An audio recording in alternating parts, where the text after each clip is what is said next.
रामायण के जिंदा सबूत। रामायण की रचना महर्षि वाल्मीकि ने की थी। संस्कृत भाषा में लिखे गए इस महाकाव्य में भगवान राम की पूरी जीवन कथा बताई गई है। लेकिन दोस्तों, कुछ लोग ऐसे भी होते हैं जो वाल्मीकि द्वारा रचित इस काव्य को सिर्फ एक मिथक या कहानी बताते हैं। वैसे अगर उन लोगों के नजरिए से देखा जाए तो उनकी साइड को भी समझा जा सकता है। ऐसे लोगों का कहना है कि रामायण की इन कहानियों और भगवान राम के होने का सबूत क्या है। लेकिन हमारा आज का ये वीडियो ऐसे लोगों के ही सवालों का जवाब है। दोस्तों, इस वीडियो में हम लेकर आए हैं रामायण के ऐसे जिंदा सबूत जो आज भी देखने को मिलते हैं। ऐसे सबूत जो ये बताते हैं कि रामायण की कहानी झूठी नहीं है, या फिर सिर्फ कहानी ही नहीं बल्कि इस कहानी के और भगवान राम के होने के प्रमाण हमें आज भी देखने को मिलते हैं। तो आइए आपको बताते हैं कि कौन कौन से है वो सबूत जो ये प्रूव कर देंगे कि रामायण एक काल्पनिक कहानी नहीं बल्कि एक सच्ची घटना थी। तो अगर आप भी उन्हीं लोगों में से है जिनको लगता है कि रामायण कोई सच्ची घटना नहीं बल्कि सिर्फ एक मनगढ़ंत कहानी है, तो इस वीडियो को पूरा जरूर से देखिएगा, क्योंकि इस वीडियो में हम साइंटिफिक रिसर्च के आधार पर ये साबित कर देंगे कि रामायण काल की कुछ घटनाओं के होने के सबूत आज भी मौजूद है। तो आइए वीडियो को शुरू करते हैं पहले सबूत के साथ, जो कि है राम सेतु। जी हाँ, राम सेतु। दोस्तों, रामायण काल का श्री राम, सीता माता, हनुमान और वानर सेना के होने का राम सेतु से बड़ा सबूत और क्या ही हो सकता है। रामायण के अनुसार जब सीता माता के हरण के बाद श्री राम वानर सेना के साथ उन्हें बचाने के लिए श्रीलंका जा रहे थे, तब रास्ते में पड़ने वाले समंदर को पार करने के लिए उन्होंने राम नाम लिखे पत्थरों से एक पुल बनाया था, जिसे राम सेतु कहा गया। कमाल की बात तो ये है कि राम सेतु के होने का प्रमाण आज भी आपको रामेश्वरम में मिल जाएगा। लेकिन अगर आपके मन में अभी भी कोई डाउट है तो आपको बता दे कि जब साइंटिस्ट ने इन पत्थरों पर रिसर्च की तो पता चला कि ये पत्थर रामायण काल के ही है। अब इतना कोइंसिडेंस तो नहीं हो सकता ना। दोस्तों, राम सेतु लगभग 30 किलोमीटर लंबा पुल है जो श्रीलंका और भारत को जोड़ता था। ऐसा माना जाता है कि 15वीं शताब्दी तक ये ब्रिज इतनी अच्छी हालत में था कि आप इससे पैदल चलकर श्रीलंका पहुंच सकते थे। लेकिन फिर एक चक्रवात की वजह से ये डैमेज हो गया। चलिए अगले सबूत की तरफ आगे बढ़ते हैं। नंबर 2, पानी में तैरने वाले पत्थर। फ्रेंड्स, अगर आप किसी पत्थर को पानी में फेंकेंगे तो क्या होगा? ऑब्वियसली वो डूब जाएगा। लेकिन राम सेतु ऐसे पत्थरों से बना था जो समंदर में डूबते ही नहीं थे। सुनामी के बाद उन पत्थरों में से कुछ जमीन पर आ गए थे। जब इन पत्थरों को दोबारा पानी में फेंका गया तो वो डूबे नहीं बल्कि तैरने लगे, जबकि बाकी पत्थर पानी में डूब रहे थे। ये पत्थर रामेश्वरम में आई सुनामी के बाद नजर आए थे और आज भी कई साधु संतों के पास ऐसे पत्थर है। नंबर 3, श्रीलंका में हिमालय की जड़ी बूटी। रामायण की एक और प्रमुख घटना है भगवान राम के भाई लक्ष्मण जी के मूर्छित होने की। जब लक्ष्मण मूर्छित हुए तो उनको होश में लाने के लिए एक विशेष प्रकार की जड़ी बूटी लानी थी जो सिर्फ हिमालय पर ही मौजूद थी। इसे लाने के लिए हनुमान जी को भेजा गया। अब क्योंकि हनुमान जी को पता ही नहीं था कि पहाड़ पर उगे हजारों पत्तों में संजीवनी कौन सी थी, इसीलिए वो पूरा पहाड़ उठा लाए। और आपको बता दे, ये पर्वत आज भी श्रीलंका में मौजूद है। अब हो सकता है आप बोले, हमें कैसे पता ये वही पर्वत है? तो असल में इस पर्वत में हिमालय की कई जड़ी बूटियां मौजूद है, जबकि पूरे श्रीलंका में कहीं और आपको ये जड़ी बूटियां देखने को नहीं मिलेगी। ये इस बात का सबूत है कि हनुमान जी ये पर्वत हिंदुस्तान से श्रीलंका लेकर गए थे। नंबर 4, लंका जलने के अवशेष। क्या आप जानते हैं कि श्रीलंका में कुछ जगह मिट्टी काली होती है? सालों पहले रामायण काल में जब हनुमान लंका गए थे तो उन्होंने अपनी पूंछ पर लगी आग से पूरी लंका जला दी थी। और लंका की आज भी काली पड़ी मिट्टी इस बात की गवाही देती है कि रामायण की घटना पूरी तरह सच थी। नंबर 5, भगवान हनुमान के विशाल पद चिन्ह। अगर आपने रामायण पढ़ी या सुनी होगी तो आपको ये भी पता होगा कि हनुमान जी विशालकाय रूप ले सकते थे।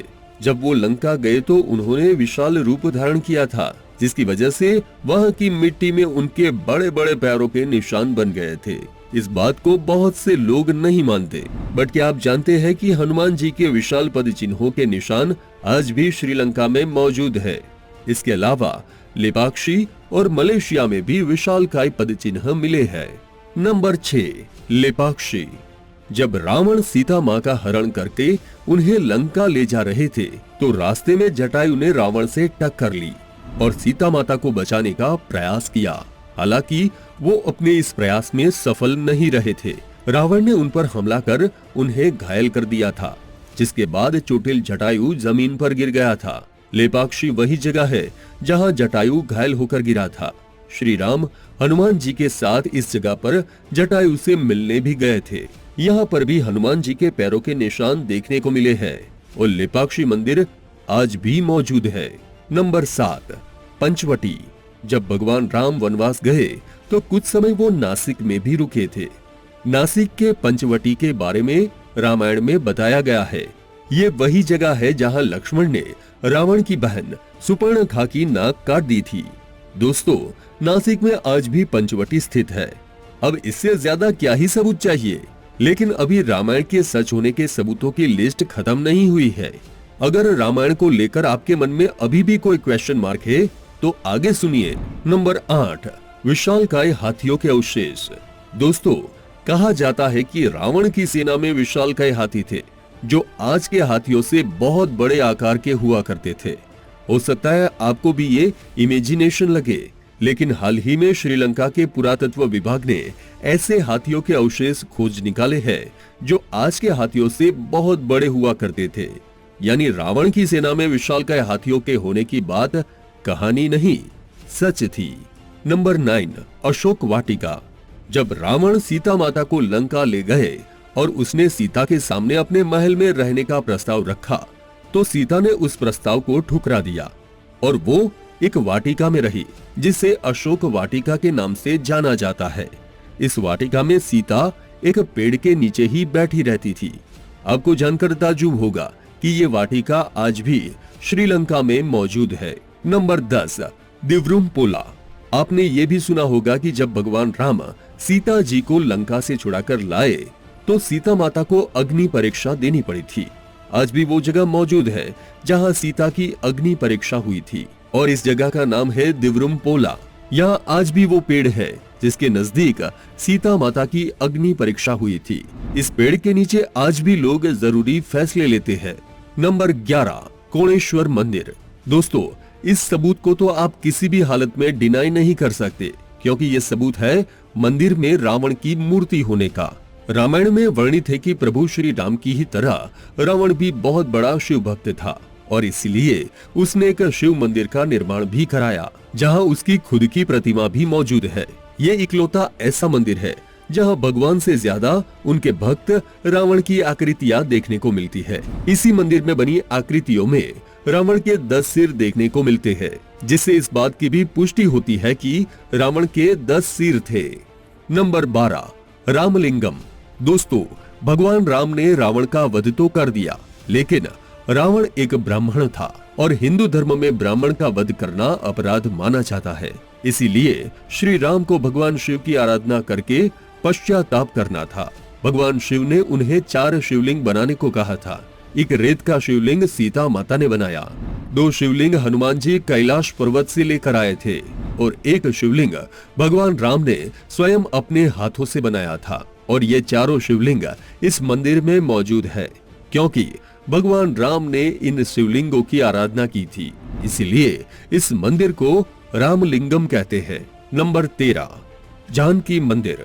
हम सब जानते हैं कि सीता माता के पिता का नाम जनक था और उन्हीं के नाम से उनके राज्य का नाम जनकपुरी पड़ा और साथ ही सीता माता का नाम जानकी पड़ा। नेपाल में आज भी जानकी मंदिर नाम से एक मंदिर है जहां सीता माता की पूजा भी होती है। यहाँ हर रोज हजारों श्रद्धालुओं दर्शन के लिए आते हैं। नंबर 14, हनुमानगढ़ी। रामायण के अनुसार जब श्री राम की मुलाकात हनुमान जी के साथ हुई थी, उसके बाद हनुमान जी रोज एक ही जगह पर राम जी का इंतजार किया करते थे। इस जगह को हनुमानगढ़ी के नाम से जाना जाता है। इस जगह का उल्लेख रामायण में है और ये जगह आज भी मौजूद है। नंबर 15, सीता टीयर तालाब। रावण सीता माता का अपहरण कर उन्हें पुष्पक विमान से लंका ले गया था। उस समय रास्ते में उसका विमान एक जगह उतरा था। उस समय सीता जी की आंखों से आंसू गिर रहे थे। जहां पुष्पक विमान रुका, उसी जगह पर सीता जी के आंसू गिरे और वहां एक कुंड बन गया। ये कुंड आज भी मौजूद है। आज इसे सीता टीयर तालाब कहा जाता है। कमाल की बात तो ये है दोस्तों कि इसके आसपास पानी का कोई स्रोत नहीं है, फिर भी किसी भी मौसम में इस तालाब का पानी नहीं सूखता।